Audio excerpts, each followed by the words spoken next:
안녕하세요. 도예작가 강혜련입니다.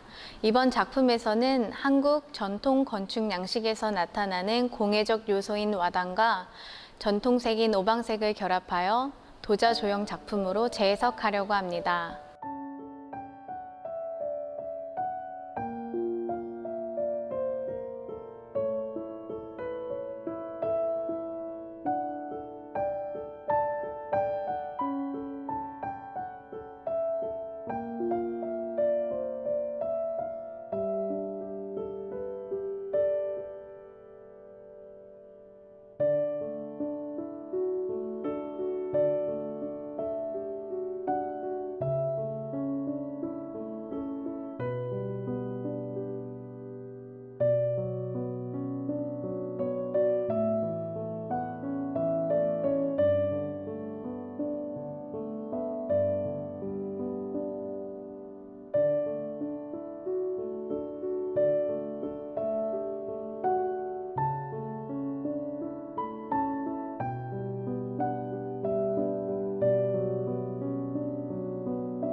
기와는 지붕을 덮는 재료 중의 하나로 여러 부속 기와들이 있어요. 우리가 흔히 아는 스키와, 암기와와 수막새, 암막새, 처막 끝을 막는 곱새 기와와 규면화가 있는데 수막새는 다른 말로 와당이라고도 합니다.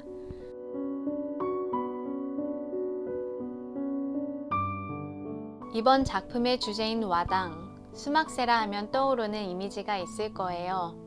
다양한 연꽃무늬나 얼굴무늬 같은 무늬들로 모두 삼국시대의 와당들입니다.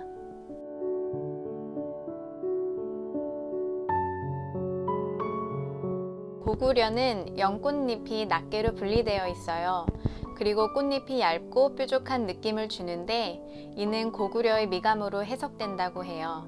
밖으로 뻗친 형태인데 불꽃 같은 느낌을 주죠. 백제는 일본의 기술을 전수시킬 정도로 수준 높은 재화 기술을 가졌다고 해요. 연꽃무늬 와당은 꽃잎이 4개에서 6개로 이루어졌고 한 송이로 표현되어 있어요. 고구려에 비하면 꽃잎이 도톰하고 곡선미를 잘 살렸죠. 비교적 아기자기하고 탐스러운 느낌을 줍니다. 신라는 백제와 유사한 형태의 와당을 만들었어요. 이후 통일신라에 이르면 특색 있는 와당이 등장하는데 안압지 출토 와당을 보면 테두리에 연주문을 돌리거나 새 모양이 시문되기도 하고 연꽃은 잎의 수량이 많아지면서 마치 국화꽃과 같은 형상으로 변화한 것을 볼 수 있어요. 삼국시대에 비하면 매우 화려하다고 볼 수 있습니다.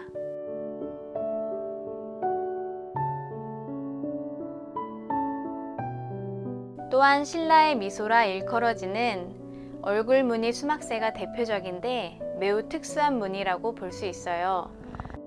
신라가 토를 가장 많이 만들었다고 하는데요. 아마도 개인적으로 신라인들이 인간에 대한 관심이 많았고 그것이 예술에도 반영된 것이라고 생각합니다.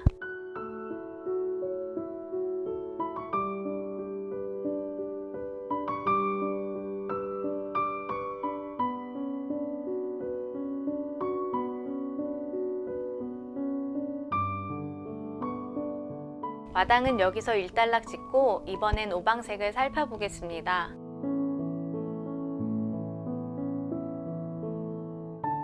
오방색은 과거 사회에서 일상적인 것이고 색채를 규정하는 하나의 방식이었다고 볼 수 있습니다.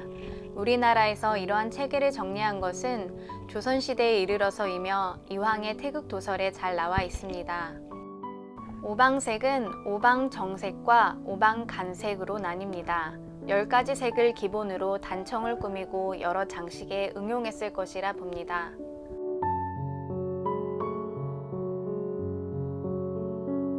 스케치를 여러 번 하면서 느낌도 보고 연습도 해요.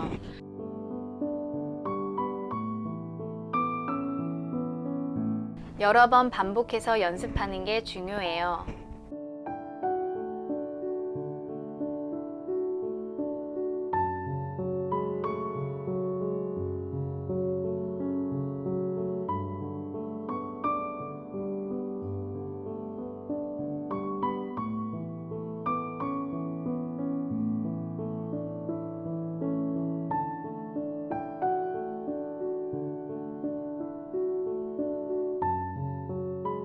석고판을 만드는 이유는 문양을 찍어낼 수 있는 틀로 사용하기 위해서예요. 우선 계량컵에 적당량의 물을 채워요. 석고가루를 넣어줍니다.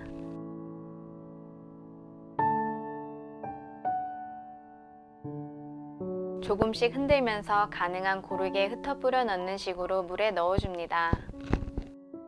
석고가 물에 충분히 스며들도록 2분 정도 기다려 줄게요. 석고는 수분 흡수력이 매우 강하기 때문에 꼭 교반봉을 사용하시길 권해드려요.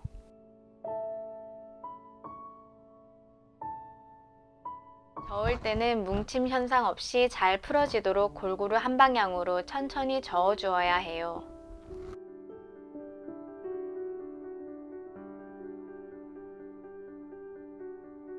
계량컵을 좌우로 흔들거나 가볍게 쳐서 기포를 떠오르게 한 뒤에 숟가락으로 떠내면 됩니다.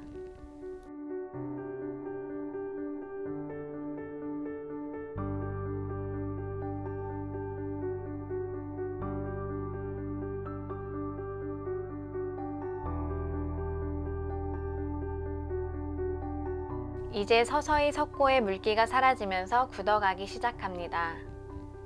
약간 슬러시 같은 상태가 되면 석고를 천천히 부어주어요. 부어주고 난 뒤에 박스를 살짝 흔들면서 수평을 맞춰줍니다.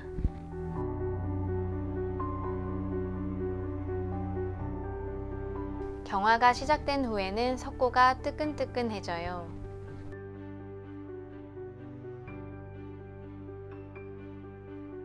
이제 발열이 발생하는 과정을 거치면서 석고가 단단해지거든요.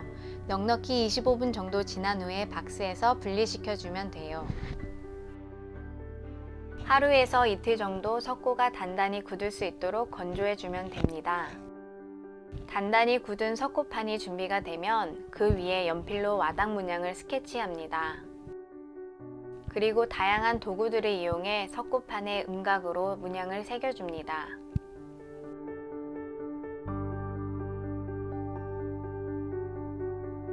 문양을 새길 때는 흙을 옆에 두고 중간중간에 찍어보면서 원하는 모양이 나오도록 하는 게 도움이 돼요. 조금씩 섬세하게 문양을 새겨주면 됩니다.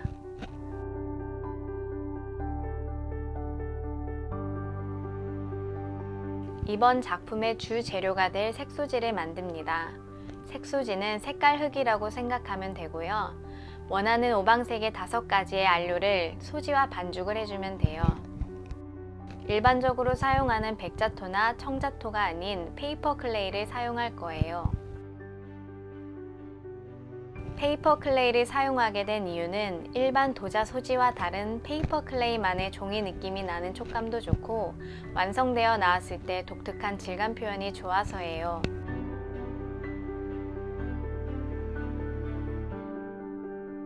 소지를 150g씩 소분해 줍니다. 저의 손으로 반죽하기에 적당한 양이 150g이에요. 소분한 소지에 원하는 양의 안료와 소량의 물을 첨가한 뒤 반죽을 합니다.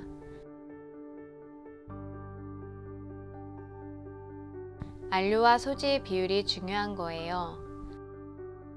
안료의 양에 따라 색의 진하기가 달라지겠죠?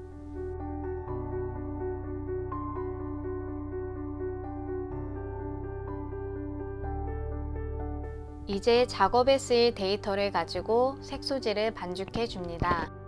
제가 원하는 색감 표현을 위해 손으로 직접 반죽해 준답니다.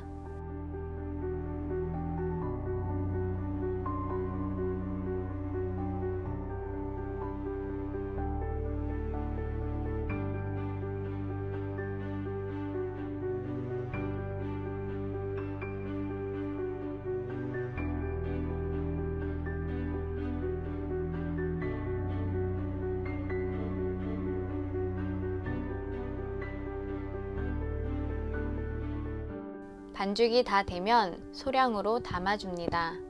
왜냐하면 조금씩 꺼내서 쓸 수 있기 때문에 편리하고 집에 들고 가서도 작업하기 때문입니다.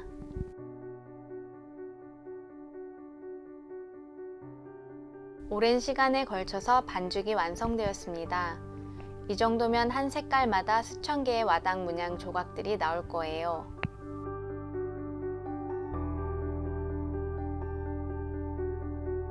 이제 저는 수련과 같은 작업에 들어가게 됩니다.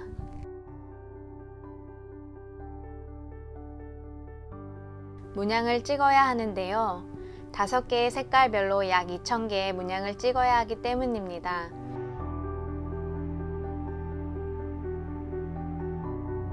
저의 손목과 맞바꾸는 작업이기도 해요. 고도의 인내가 필요한 작업이랍니다.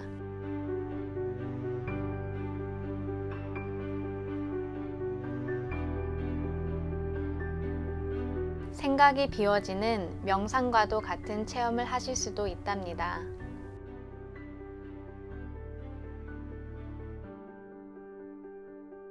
문양을 찍으려면 균일한 사이즈의 작은 공을 여러 개 만들어 주어야 해요.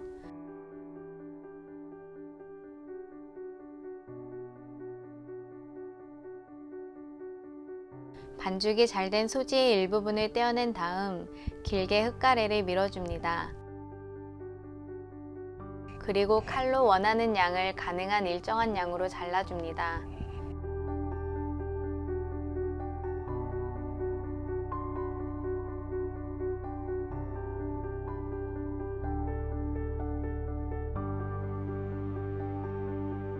그 다음에 손으로 동글동글하게 공을 만들어 줍니다.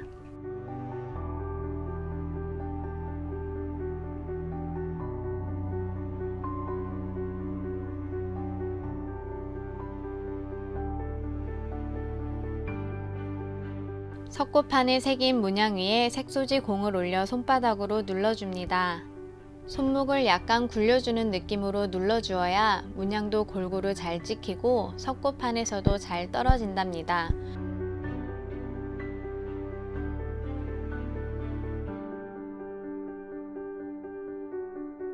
이렇게 몇 날 며칠을 계속 반복해서 이 작업을 해줍니다. 완성이 되면 성취감이 굉장히 크겠죠? 기대감을 갖고 계속 작업을 합니다.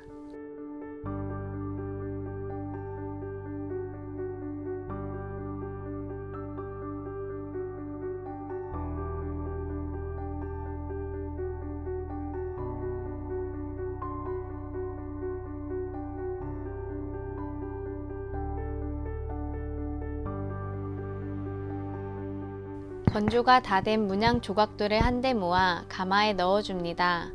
아직 굽지 않은 건조된 흙의 상태로 약하기 때문에 조심스럽게 다뤄주는 것이 중요해요.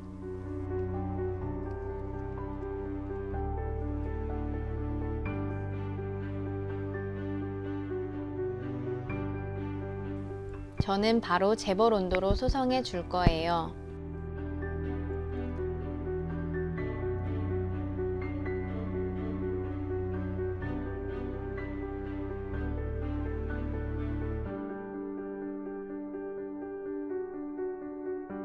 이 작업은 유약을 바르지 않기도 하고 기물의 크기가 굉장히 얇고 작기 때문에 재벌로 바로 소성해 주어도 안전하게 결과물을 얻을 수 있답니다.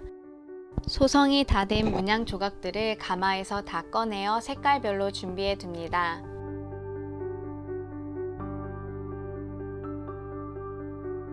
색깔마다 조금씩 다른 패턴으로 접합하려고 해요.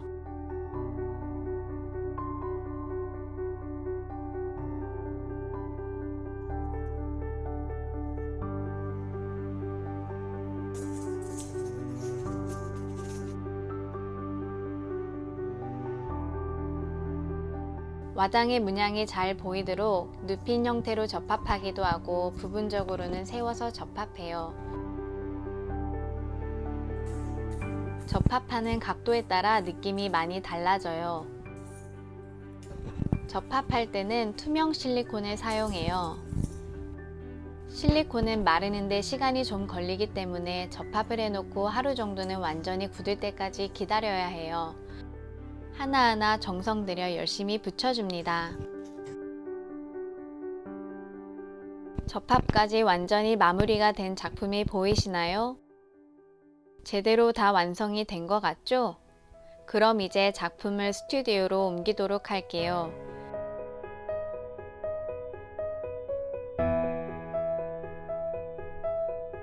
작품이 다치지 않도록 아주 조심조심히 다루어야 합니다.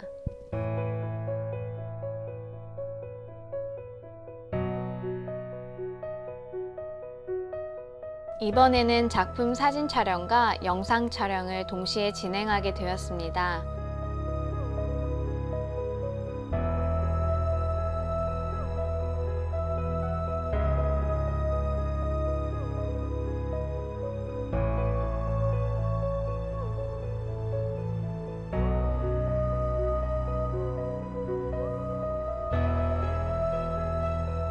이번 작품 영상은 시간에 따라 창을 통해 들어오는 햇빛에 비춰 변화하는 작품을 담아내려고 해요. 4시간에서 5시간 동안 기다림으로 영상 촬영과 작품 사진 촬영이 동시 진행됩니다.